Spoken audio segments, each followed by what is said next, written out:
Okay, apparently we're doing another Logan circle tape. This one's Rhode Island Avenue. Across the street are these homes that we could have bought one in '96 with even a carriage house behind it and a teeny bit of off-street parking and a postage stamp-sized backyard for $385,000.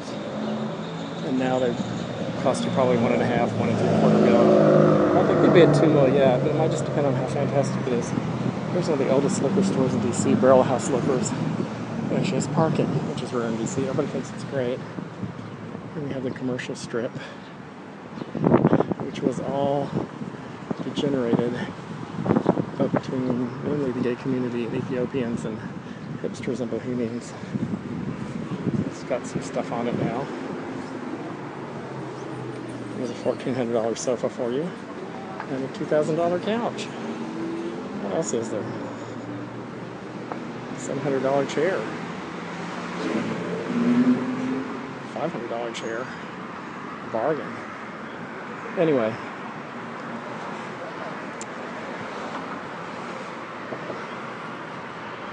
I think this corner, this corner thing is an Ethiopian restaurant. It's the one closest to downtown. There used to only be in Adams and Morgan and in Georgetown and Foxhall. Now there's a bunch at 9th and U where there's a huge number. On the corner is the Studio Theater. All the hipsters like to live close to the plays.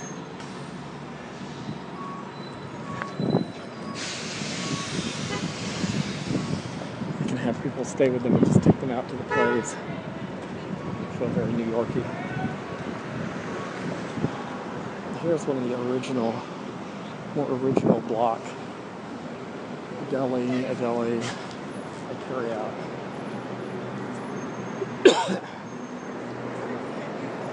The Mid-City Fish Market. So this block used to look all like that, and it was slowly all bought up, turned into things like the PNC Bank, the apartment buildings above it.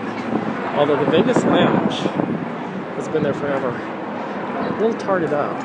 I'm sure there are all kinds of people trying to buy that. It's 2 stories tall, so they can build a 4-story condo with a commercial something at the bottom. Here's this Logan hardware store. This was very fashionable. It may still be. Yuppies who quit their jobs as lawyers and become hardware store owners because they started doing renovations on a new condo and they got into hardware, buying hardware and figuring out what hardware and fixtures they need. And finally they thought, I just want to open a hardware store. Fairly certain there are several hardware stores in DC that originated in that way. This is the Whole Foods. Complete with a little outdoor seating. This parking.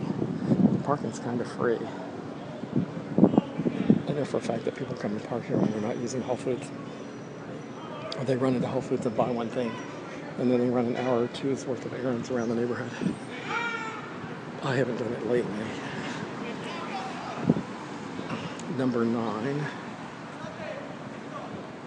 One of the neighborhood gay bars. Kind of fancier. I haven't actually been in it.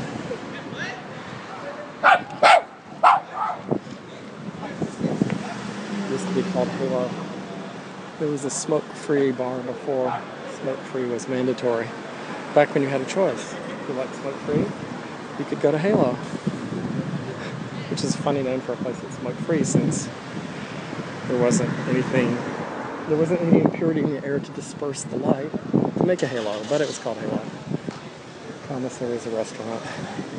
This is work day, and yet all these people are outside, which is where I'm going to be in a minute, uploading some of these.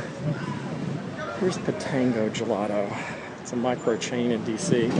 It's the best ice cream I've ever had anywhere.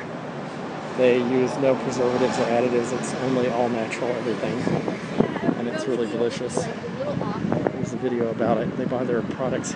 Belongs to an Israeli immigrant who buys his products from Amish country. So, God loves them both ways. Anyway, I think that's the end of this tape.